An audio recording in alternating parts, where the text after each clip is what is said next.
Andam ka na ba sa pagbalik ni Yeshua? Andam ka na ba ang mga tubang kaniya dito sa iyang hukmanan? Kinahanglan, mangandam dito sa to ang mga kaugalingon.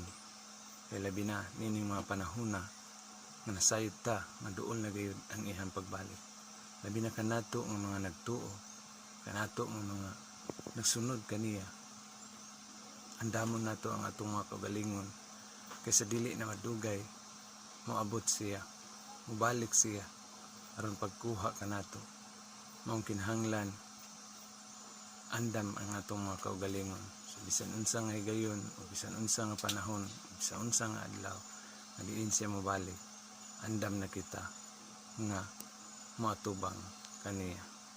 Ikaw igsuon, andam ka na ba? Are you ready now to face